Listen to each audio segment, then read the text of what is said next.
इसी बीच एक और बड़ी खबर आ रही है, उसे आपको रूबरू कराएंगे। बड़ी जानकारी, बड़ा अपडेट यूपी में।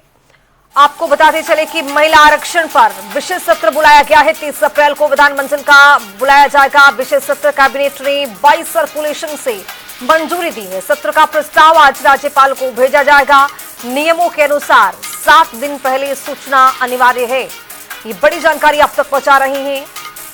आज यूपी में महिला आरक्षण पर विशेष सत्र बुलाने की पूरी तैयारी की जा रही है। 30 अप्रैल को विधानमंडल का ये विशेष सत्र बुलाया जाएगा। उससे पहले की तैयारी आज है।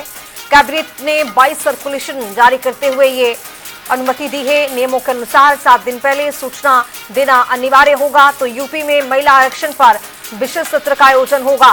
ये बड़ी खबर आपको बता रहे हैं। ये बड़ा अपडेट आता हुआ 30 अप्रैल को विधानमंडल का विशेष सत्र बुलाया जाएगा। कैबिनेट ने 22 सर्कुलेशन से ये बड़ी मंजूरी दी है। इसके साथ ही सत्र का प्रस्ताव आज राज्यपाल को भेज दिया जाएगा। इसी खबर पर अब ज्यादा जानकारी के साथ हमारे सहयोगी लखनऊ से अनूप कुमार सिंह जुड़ रहे हैं। अनूप, अब जिस तरह से आज देखा गया है कि महिला आरक्षण को लेकर सत्र की तैयारी की जा रही है, इसको लेकर क्या अपडेट आपके पास? बिल्कुल, कल कैबिनेट 22 सर्कुलर एक प्रस्ताव पारित किया गया जिसमें विशेष सत्र बुलाने की मांग की गई है। इसका प्रस्ताव कल रात में पास हो चुका है।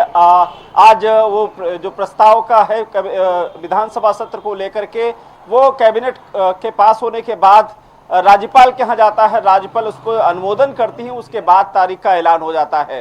तो ये कहीं न कहीं अब निश्चित हो चुका है कि 30 अप्रैल को विशेष सत्र बुलाया जाएगा। उत्तर प्रदेश सरकार ने बुलाया है। इसमें नारी शक्ति बंधन अधिनियम जिस तरीके से लोकसभा में वहां पारित नहीं हो पाया, उसके बाद अब उत्तर प्रदेश में या पूरे देश में समझिए नारी शक्ति बंधन बिल पर राजनीतिक घमासान मचा हुआ है। उसी क्रम में अगर सरकार विशेष सत्र बुलाती है तो सूत्रों के हवाले जो खबर मिल रही है, सरकार निंदा प्रस्ताव सदन में पेश करेगी। सदन में चर्चा होगी, सभी दलों को आहूत बुलाया जाएगा। इसमें सभी दल अपनी अपनी प्रतिक्रियाएं देंगी। और ये कहा जाता है कि सदन 22 का रूल, जब सदन बुलाया जाता है तो 7 दिन पहले सभी सदस्य पार्टी के जो नेता विधानमंडल दल हैं उनको सूचित किया जाता है। और यही वजह रही कि रात में ही कैबिनेट 22 सर्कुलर ये प्रस्ताव पास किया गया। उसके बाद राज्यपाल के अनुमोदन के लिए भेजा गया। अब राज्यपाल के अनुमोदन के बाद फिर तारीख का ऐलान हो जाएगा कि किस तारीख को विशेष सत्र बुलाया जाएगा, क्या क्या प्रोग्राम रहेंगे, उस किस तरीके से बहस रहेगी, किन किन मुद्दों पर इसमें चर्चाएं होंगी, क्या नारी शक्ति बंधन अधिनियम के साथ साथ और कौन से उस पर चर्चा के विषय रहेंगे। विपक्ष अपनी बात उस पर तैयारी करेगा कि उत्तर प्रदेश में किन किन मुद्दों को लेकर सदन में आवाज उठाई जाए, क्योंकि यहाँ पर संख्या बल हालांकि उत्तर प्रदेश में भारतीय जनता पार्टी संगठन सहयोगी दलों का है, तो निश्चित रूप से कहीं न कहीं विपक्ष और सरकार के बीच में यहाँ पर तनाव देखने को मिल सकता है। सदन में कई मुद्दों पर चर्चाएं भी हो सकती हैं। सरकार ये निंदा प्रस्ताव रख सकती है सदन में, उस पर चर्चा हो सकती है कि आखिर क्या वजह रही, विपक्ष की मंशा क्या थी जो केंद्र में नारी शक्ति बंधन अधिनियम पारित नहीं हो पाया है।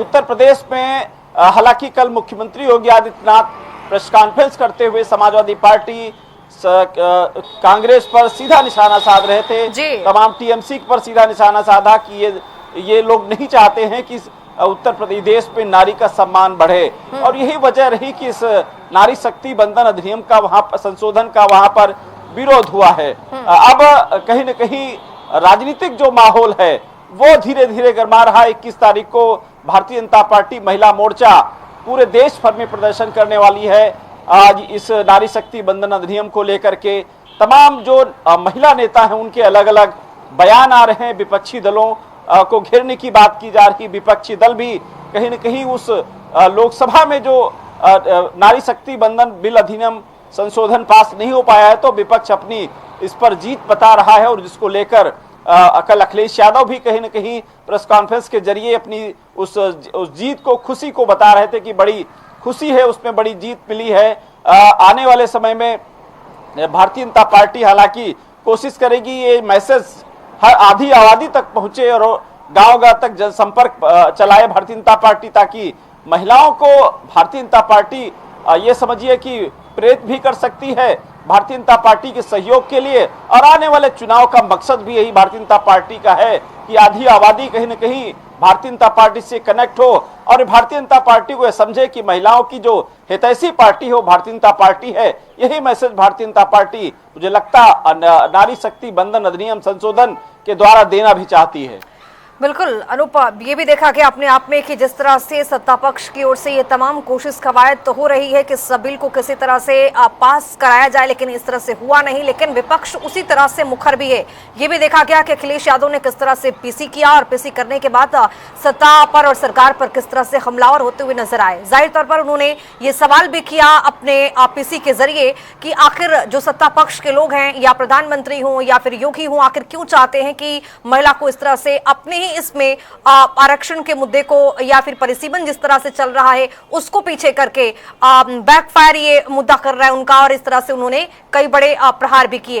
लेकिन इस पर रहेगी हमारी नजर कि विधान मंडल में आखिर किस तरह से सत्र ये रहने वाला है। चूंकि 30 अप्रैल का ये सत्र है। फिलहाल आपका बहुत शुक्रिया तमाम जानकारी के साथ जुड़ने के लिए अनूप।